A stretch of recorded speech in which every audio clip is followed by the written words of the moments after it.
Muling humarap sa National Bureau of Investigation ang mga dati umanong bagman ni dating congressman at ngayon pugante na si Zaldico. Yan ay para makapagpresenta ng ilang dokumentong hinihingi sa kanila ng NBI. At live mula sa Pasay may Express Report si Gio Robles. Gio, nung huli silang pumunta dyan, 16 lang sila. Ngayon ba kumpleto na yung mga nagpunta dyan sa NBI?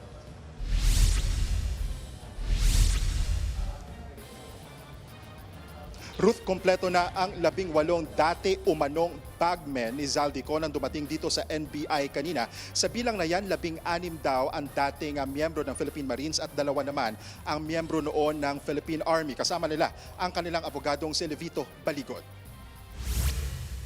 Humarap sila sa NBI matapos makuha nitong Biyernes ang panibagong sabina kaugnay sa investigasyon ng kanilang mga aligasyon laban sa mga opisyal ng gobyerno na nakatanggap umano ng kickback mula sa mga flood control project.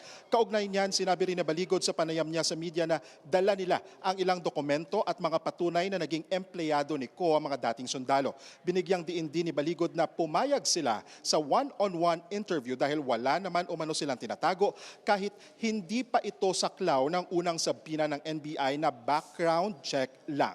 Tanging si Attorney Ferdinand Topacio lang umano ang hindi pumayag sa one-on-one interview para sa kanyang kliyente na si dating Congressman Mike Defensor. Tutol si Baligod sa naunang suwestyon ni NBI Director Melvin Matibag na dapat palitan na siya ng mga dating sundalo dahil kabilang din siya sa mga iniimbestigahan.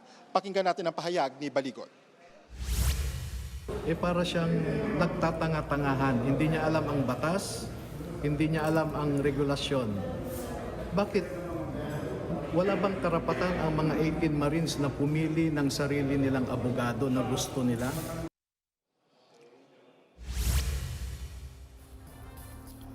Wala pang pahayag dyan si Matibag, samantala kasama naman sa tinitignan kung may ebidensya ang kampo ng mga dating sundalo laban sa mga opisyal umano ng gobyerno na nahatira nila ng mali-maletang pera.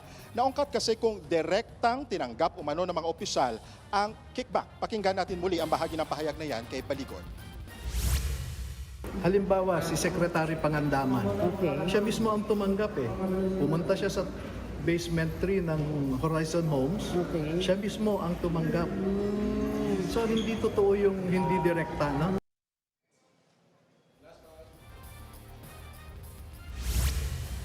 Ang Horizon Homes sa Bonifacio Global City sa Taguig ay isa sa mga bahay ni Ko. Samantala, nakipag-ugnayan din tayo sa panig ni Pangandaman pero wala pa siyang pahayag o komento sa ngayon, November 2025, nang mag-resign sa pwesto si Pangandaman bilang delikadesa umano matapos masangkot ang DBM sa issue ng katiwalian. Ruth.